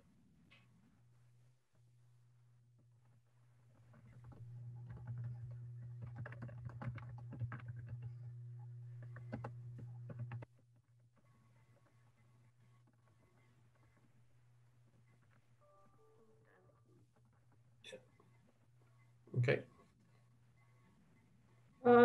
Contributing authors. I'm moving to the next topic. Yeah? Contributing authors. Again, here, please, I'm really asking all countries to keep track on who they are working with. So all editorial board members should keep track of the name of their collaborators, because this is very important for us to write the list of authors for the different contributions. Now we said that we will not put everybody together, but we will make a distinctions on the authors for, I don't know, maps, written content, pictures, and so on. So please keep track of these. You have space to take notes on these in your country shared folder. If you don't have access to your country shared folders, please let me know and I will give you access to it. So far, we saw that only Afghanistan, Japan, Lebanon, Palestine, and United Arab Emirates took note on this, so wrote something under contributing authors. Please make sure that, okay, if you don't want to use the online form, fine, but please make sure to keep track on these contributions from your country, because at the end of the whole writing process of the atlas, we will ask you to send us this information, and it would be very bad and unpleasant if we miss to acknowledge someone that actually worked. So please keep track on this. Also, it's very important for the sources of the illustrations. So the people who are providing pictures, make sure that you have either you are the owner of the photograph, or that you have also, or you acknowledge the source of the picture.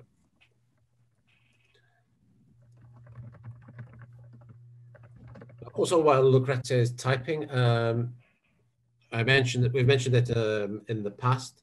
It would be, sometimes it's very good to have an illustration, so a diagram to explain things. They're sometimes more powerful than photographs, because you can explain a lot of things very easily. So if you have suggestions for diagrams that we can use in the atlas, then I think that'd be very good. We have the possibility to redraw them, to improve them if needs be. So even if you just have an idea, or if you have something in an old publication or in a textbook, then we can adapt that. It's very good to just think about these sorts of illustrations. Okay. And maybe this, what you just said, I'm writing here on the pictures. Yeah. So maybe it's pictures and illustrations or something like that. So you can just turn the heading.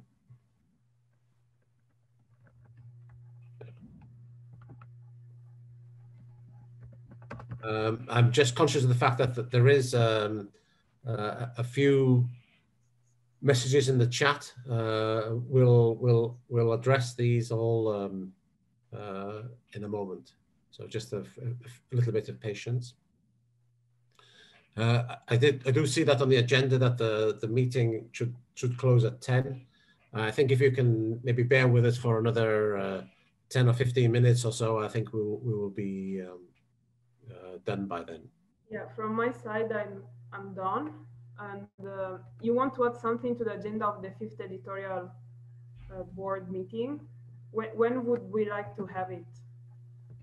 Yes, so I think that so there's quite a lot of activity happening now. So maybe towards sometime in February, towards the end of February or something like this. So that gives us still some time to pick up from the mapping meetings that we have in January.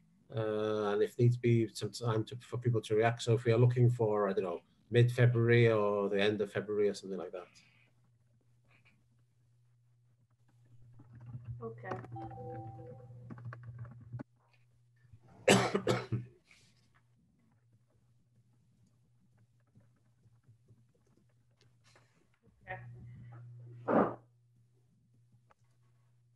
Is there any remark to what we just discussed? So in the chat, let's say there's a few messages. Let me see. So so first of all, for the colleagues in Bangladesh, Myanmar, and Thailand, so it can't be Friday as I thought. So we have I read it, but they were asking Bangladesh to make a better proposal, right, in terms of day, but I didn't see the answer to it. No, there's no date, but if so, let's say that in the morning, let's say if we can set it for sort of 8 o'clock or so European time, that would be great. Even 7 if needs be on another day then. On the 7? From 7, even from 7 o'clock in the morning, it's okay, yeah. But on another day. Yeah, yes. Yeah. So this needs to be confirmed.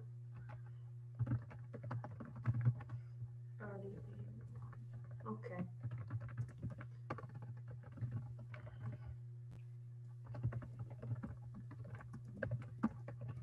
Okay.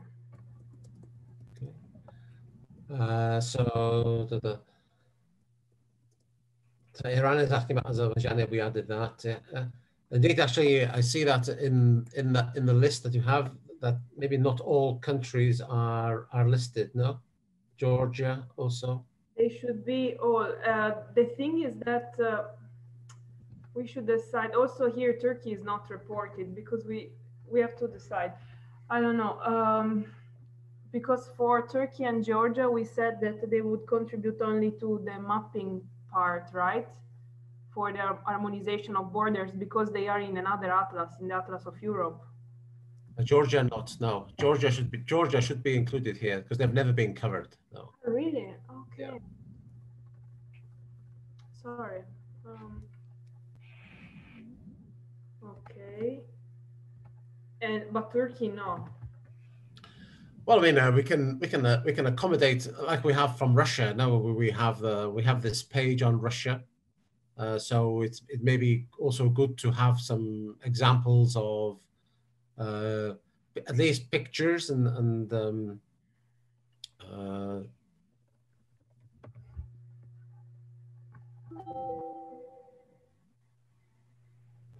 from Turkey. So for Turkey, we will eventually redo also the soil atlas of Europe.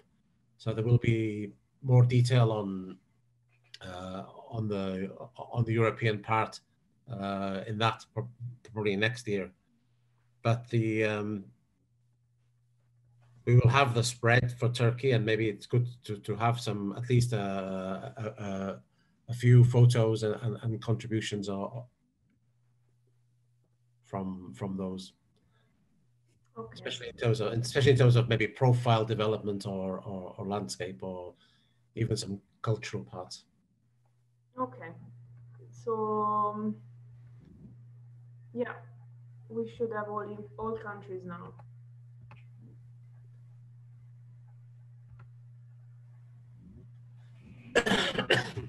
Okay.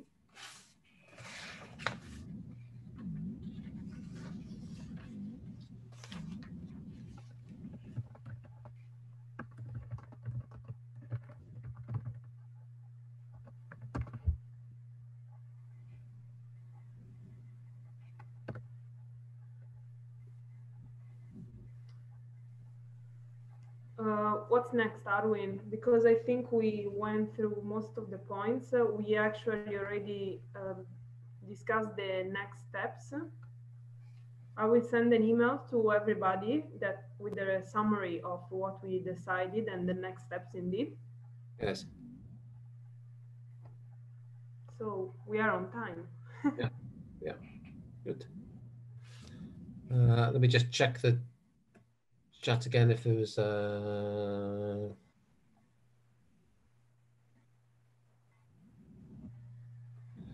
transband ratios between India and Bangladesh need to be settled by Kostian positively. Good. Okay, but yeah, I'm not sure that's actually my thing to do, but maybe we can have the meeting also with India and Bangladesh. So I add it here again in December.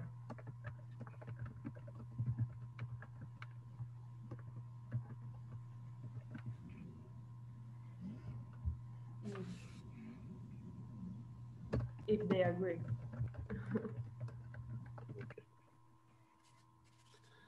And then there's also another comment on Filippo. Yes, indeed, we've received quite a lot of pictures from Paul Reich and Bernard Luca, so there's a rich source of material there. Yeah, I put them here. They are the contacts of Claudio. Yeah. It will be challenging to choose the right ones. Indeed. So this information, so can everybody see what everybody has uploaded? Is there viewing rights? What do you mean? Sorry. On the shared folder, can everybody see everything, or do they just see their country? So actually, this same Excel is available in the country folder of each country. But then I remember we had a problem with the share folder, the one for everybody. Yes. Because I don't know, there was, yeah, the common area. There was, yeah, we cannot. We didn't succeed in sharing it to all participants. yeah, I don't know why. Yeah. But here, if you go on country contribution, you see here you have all the country folders. So they just need to click on their folder. They have the pictures that they submitted. Well, they have to populate these folders. Huh? We give them like a set of basic documents, like the contributing authors, that is what I was mentioning before. In here, they can report the name, last name, affiliation, country, and the type of contribution this person gave. So they can decide to use this document, or as I mentioned before, if they don't want to upload this information online for any reason, or they're not confident with the system, it's important that they take note of these somewhere else. And then at the end of the writing process, they send us this information. And then also we put a monitoring table that they should keep on updating, so that here they can put, okay, country profile, I did, so I put a X, for example. I can write sent on, and you put the date. Same for the pictures. The picture submission forms, that is also very important when they send us pictures, stories, case studies, table of content, and so on. So we provide them with these basic documents in the country folders. And then in here, they upload basically all documents, but the maps should be sent to Kostya by email, because the Google Drive on Gmail is not, well, the space is not enough to upload maps. Yeah. Okay. So, and I take this opportunity to answer, sorry, a question from Maria. This also links to the discussion we had on Wednesday, because at the beginning, let's say the process on Eurasian countries was a bit centralized. We created only one folder called Eurasia. And in here, yes, well, I see that maybe you are creating these subfolders. This is your folder. If you like, we move these country folders. So for example, Armenia to the main list, so here. Or we just put them all under the folder Eurasia. This is really up to you and other colleagues in the region to decide. But this is your folder, so you can create also subfolders. You have editor rights.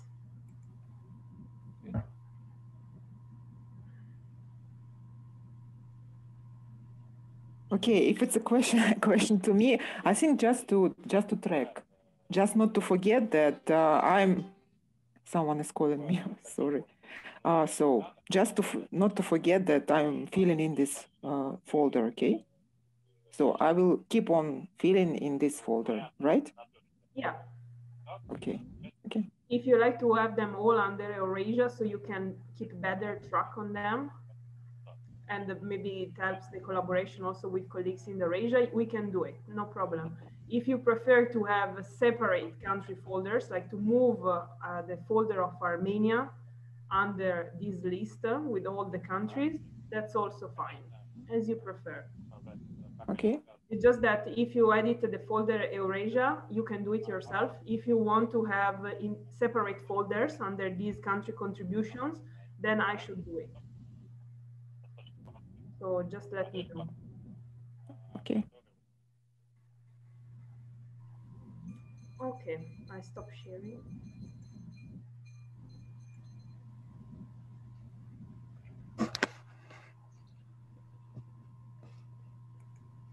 So Arwin, I don't know if there is any other remark, question, suggestion. If not, maybe we can close the meeting. Yeah, indeed. So I think that's a very productive week, I have to say. So thank you very, very much for all of your contributions and patience. Sometimes you're having to listen to maybe quite technical discussions on regions that on areas that are outside of your interest, but I hope that maybe the overall learning process will be beneficial to everyone. As I said, I think we've made a big step forward over the last few weeks, months in the Atlas. It's nice to be able to have, let's say, at least the basis of a coherent mapping product that we can use. So that's I think a very commendable achievement. There's still obviously quite a lot of work to carry out, and I think that over the next 2 to 3 months there'll be a lot of activity from in our side, but also we'd like, there will be an expectation as well on you to react and to contribute as you have done during this meeting and in the build-up to it. So I'd just like to acknowledge the appreciation of the great work that's being done also by the other, let's say, secretariat, let's say, of the core group of the Atlas, in terms of Lucrezia, for at least for getting everybody here in the right place at the right time, and making sure that we're performing. So tremendous appreciation there.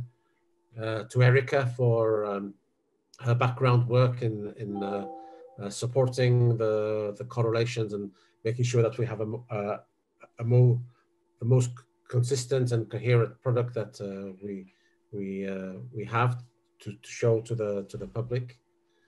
Filippo, he's also beavering away in the background, making sure that everything is working, and that the drives are clear, and everything is working in a very organized way.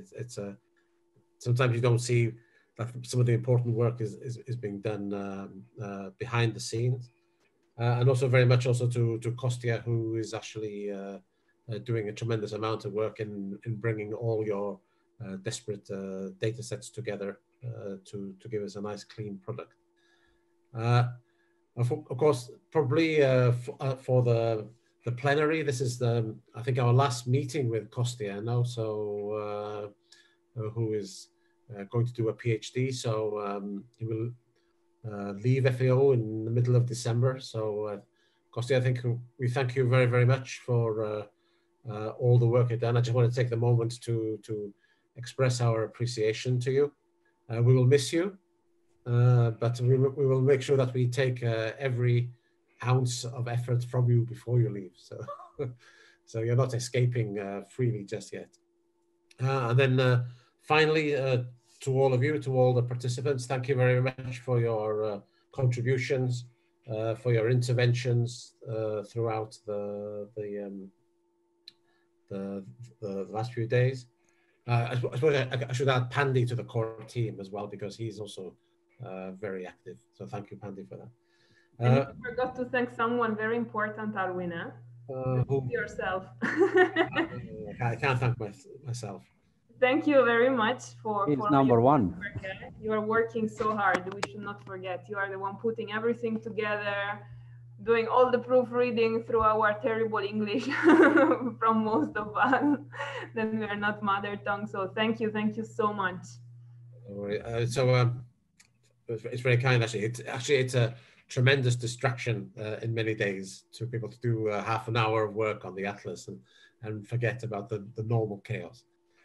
So indeed, thank you very much. Have a nice sort of weekend, and hopefully 2021 will bring us maybe a different perspective from 2020, and let's see that maybe later in the year we can hopefully maybe think about a physical meeting rather than having to look at small rectangles of people over the screen. So thank you very much. Have a nice day, and we see you soon. Bye. Thank you. All the best to everybody. All the best. Thank you, everyone. Bye. Thank you, everybody. Bye. Yeah.